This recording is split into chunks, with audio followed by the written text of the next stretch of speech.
ሰላም ውድ የዚህ ቻናል ቤተሰቦች እንዲሁም አዲስ የሆናችሁ ለዚህ ዩቲዩብ ቻናል እንደምን ቆያችሁኝ፣ እንደምን ሰነበታችሁ።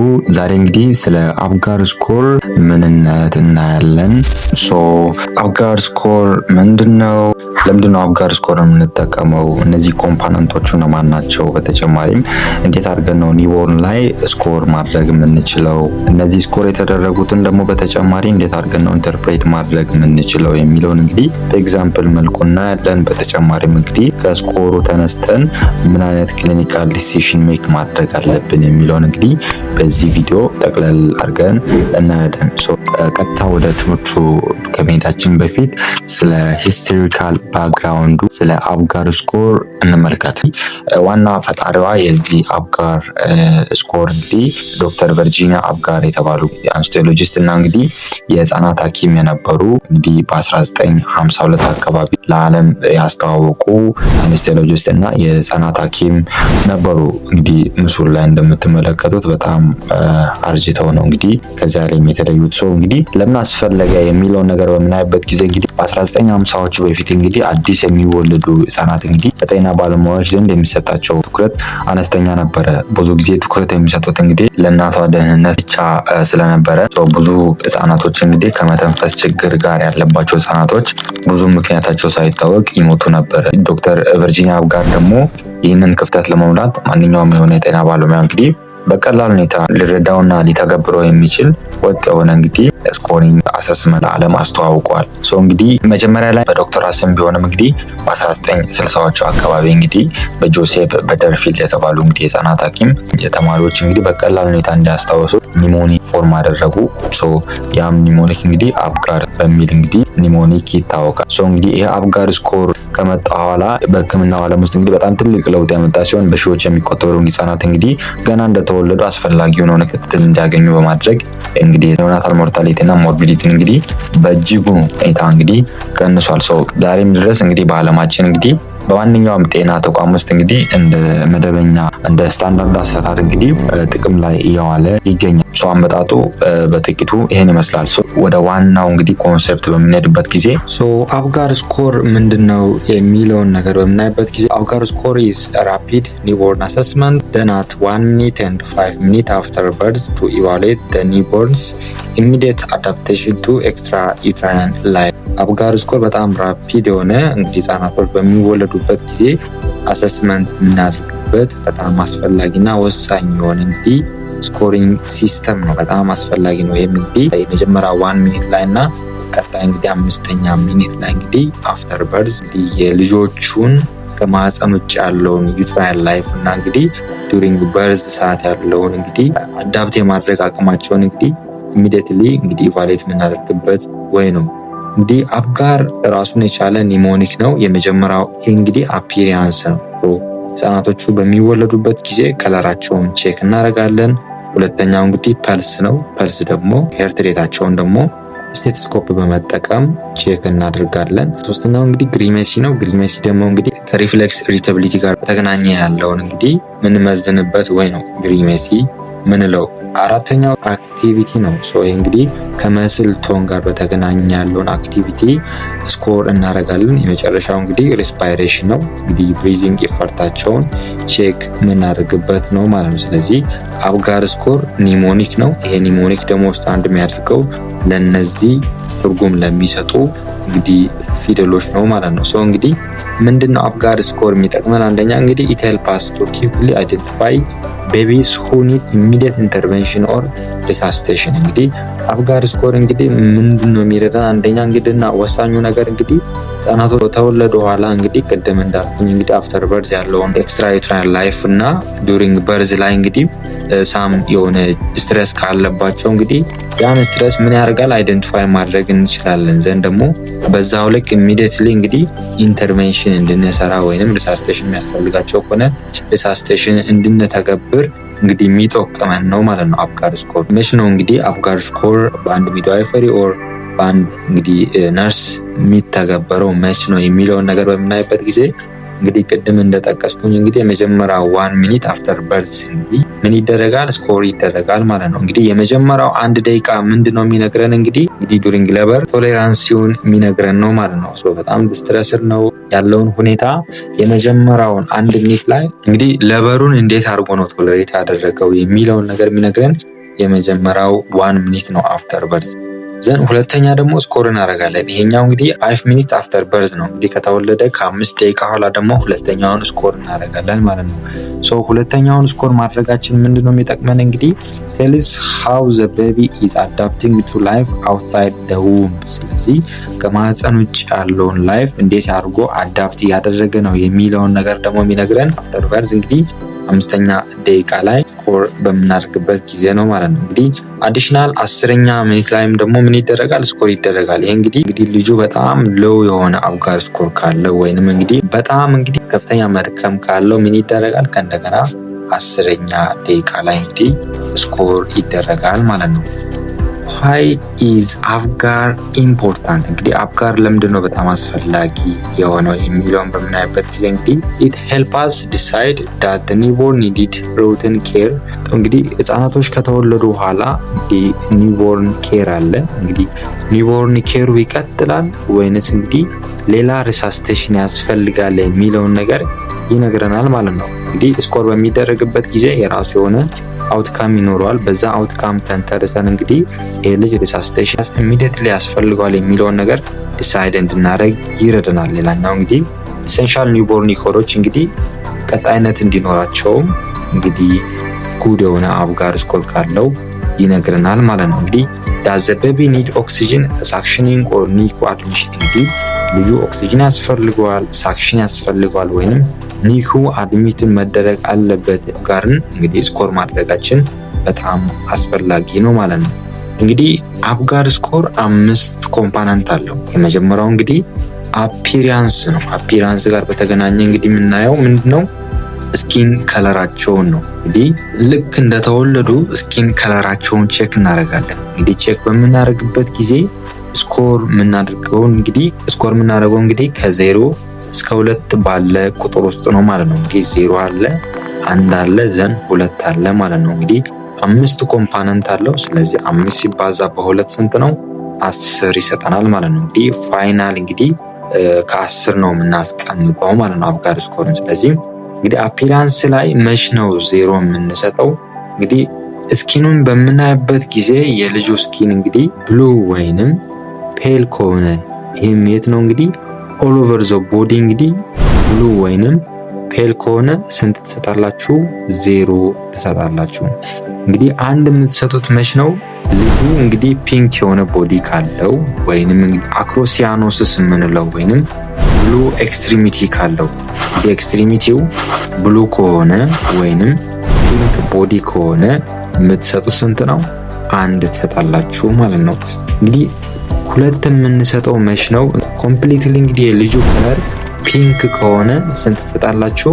2 ትሰጣላችሁ ማለት ነው። ስለዚህ ግሪን ነው፣ ይሄ ኖርማል ነው ማለት ነው። እንግዲህ ሁለተኛው ኮምፖነንት ፐልስ ነው። ይሄም እንግዲህ ሄር ሬታቸውን ቼክ ታደርጋላችሁ። እንግዲህ 0 የምትሰጡት ምንም አይነት እንግዲህ ቼክ በምታደርጉበት ጊዜ ምንም አይነት ፐልስ ከሌለው ስንት ትሰጣላችሁ?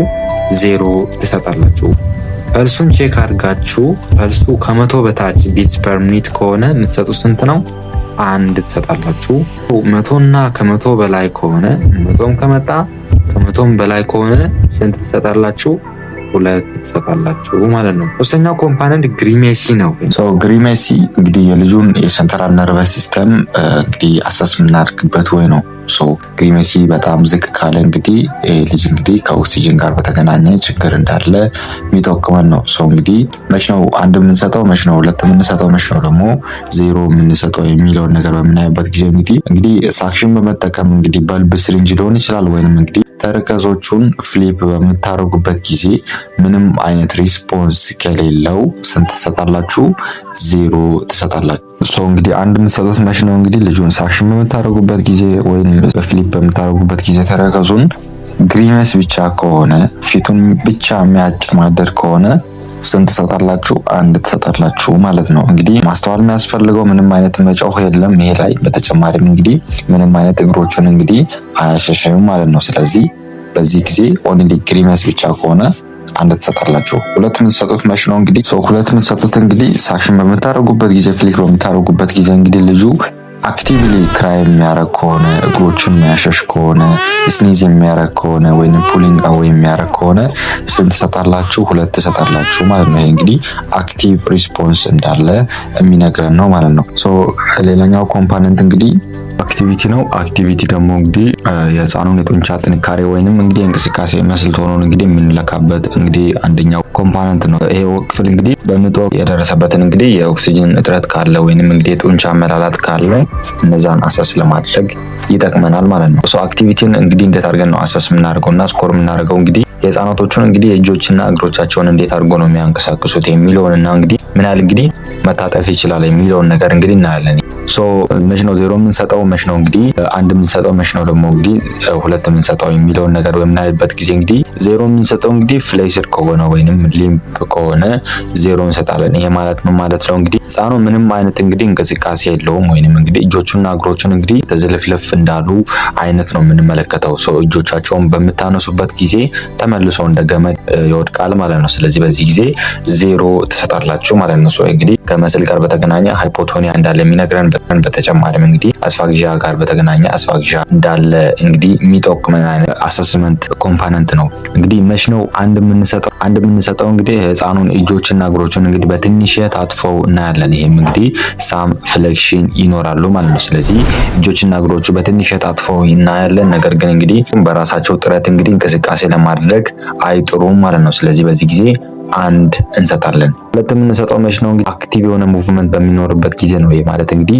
ህፃናቶች በጣም ንቁ የሆኑ ህፃናቶች ናቸው። እጃቸውን ደረታቸውን እንግዲህ በማጠፍ እንግዲህ ይንቀሳቀሳሉ ማለት እጃቸውን እግሮቻቸውን እንደፈለጉ ያወራጫሉ። ሰው ይህ እንግዲህ የህፃናቶቹ የነርቭ ስርዓትና የጡንቻ አቅም እንግዲህ በጥሩ ሁኔታ ላይ እንዳለ የሚነግረን ነው ማለት ነው። ስለዚህ በዚህ ጊዜ ሁለት እንሰጣለን። ሶ እዚህ ላይ እንግዲህ ማስታወስ የሚያስፈልገው እንግዲህ ይሄን አሰስ በምታደርጉበት ጊዜ እናንተ እንግዲህ ስቲሙሌት አድርጋችሁ ከምታዩት ይልቅ እንግዲህ ስፖንታኒየስሊ በራሳቸው ፍቃድ የሚያደርጉትን እንቅስቃሴ ነው በደንብ አድርጋችሁ እንግዲህ መመልከት ያለባችሁ ከስቲሙሌሽን አንጻር ማለት ነው። ስለዚህ በዚህ ወይ እንግዲህ ይሄን ኮምፖነንት አሰስ ታደርጋላችሁ። ቀጣይ ኮምፖነንት እንግዲህ ሪስፓይሬሽን ነው። ስለዚህ ሪስፓይሬሽን እንግዲህ የህፃናቶቹን የመተንፈስ ችሎታና በተጨማሪም እንግዲህ ተነፋፋስ ጥራታቸውን እንግዲህ ምንለካበት እና ወሳኝ የሆነ እንግዲህ አምስተኛው ኮምፖነንት ነው። ሶ ይሄን በምንለካበት ጊዜ ትንፋሽ ፍጥነቱንና የትንፋሽ ፍጥነቱን በተጨማሪ ዴብዝ የምንለው ነው ወይንም ጥልቀቱንና የጩኸት ጥንካሬውን እንግዲህ በደንብ አድርገን አሰስ እናደርጋለን። እንግዲህ መች ነው 0 ነጥብ የምንሰጠው፣ መች ነው 1 ነጥብ የምንሰጠው፣ መች ነው 2 ነጥብ የምንሰጠው የሚለውን ነገር በምናይበት ጊዜ እንግዲህ 0 ነጥብ የምንሰጠው እንግዲህ ሪስፓይሬሽኑን ቼክ በምታደርጉበት ጊዜ ምንም አይነት ሪስፓይሬሽን ከሌለ እንግዲህ እንዴት ነው ሪስፓይሬሽኑን ቼክ የምናደርገው? ደረት አካባቢ ምንም አይነት እንቅስቃሴ ከሌለ የትንፋሽ ድምጽ ማይሰማ ከሆነ 0 ነጥብ ትሰጣላችሁ። ይሄ እንግዲህ በጣም እንግዲህ ላይፍ ትሬቲንግ የሆነ ኮንዲሽን ነው። ስለዚህ በዚህ ጊዜ ሪሳስቴሽን ሁላ ሊያስፈልግ ይችላል። ስለዚህ 0 ትሰጣላችሁ። 1 ነጥብ የምትሰጡት መች ነው እንግዲህ ህፃናቶቹ በትንሹ ይተነፍሳሉ። ነገር ግን እንግዲህ ትንፋሹ እንደ ግራንቲንግ አይነት ወይንም እንግዲህ መደበኛ ያልሆነ ወይንም ኢሬጉላር የሆነ ብሪዚንግ ይኖራቸዋል። ስለዚህ በተጨማሪ በሚያለቅሱበት ጊዜ በጣም ዊክ የሆነ የለሆሳስ አይነት እንግዲህ ክራይንግ ነው የሚኖራቸው። ይሄ እንግዲህ የትንፋሽ ችግር ወይንም ሪስፓይራቶሪ ዲስትረስ እንዳለ የሚጠቁመን ነው ማለት ነው። በዚህ ጊዜ ስንት ትሰጣላችሁ? 1 ነጥብ ትሰጣላችሁ።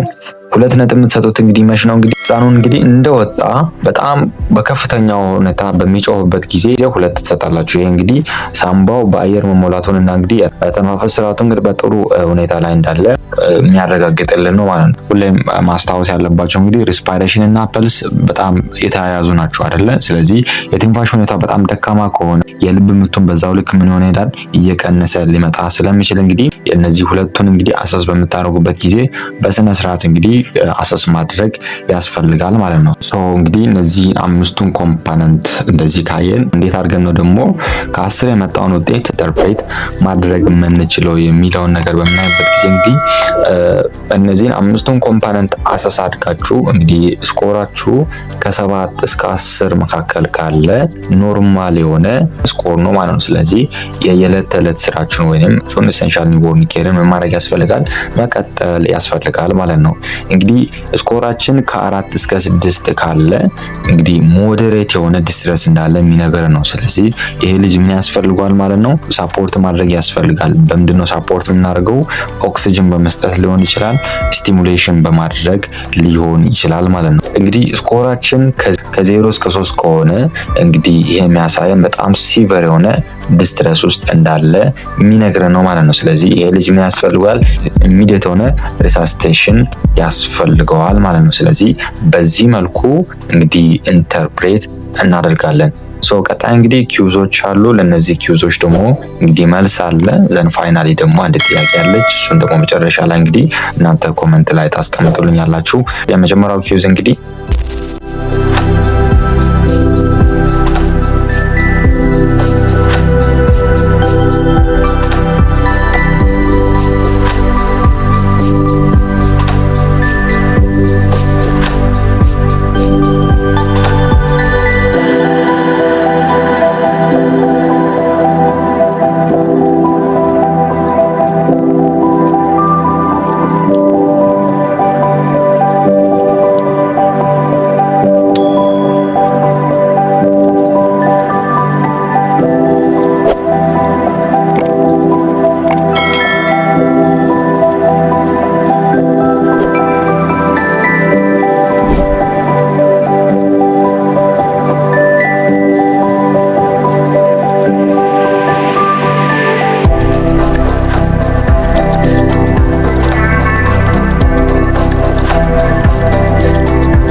ሶ አይ ሆፕ ይሄ ቪዲዮ እንግዲህ እንደጠቀማችሁ ተስፋ አደርጋለሁ። ሶ ለዚህ ቻናል እንግዲህ አሁንም አዲስ ከሆናችሁ ሰብስክራይብ አድርጋችሁ እንደዚህ ከነርሲንግ ጋር የተገናኙ ቪዲዮዎች እንዲደርሳችሁ ያድርጉ። እንግዲህ በቀጣይ በሌላ ቪዲዮ እስክንገናኝ ድረስ መልካም ጊዜን ተመኘውላችሁ። ቴንክ ዩ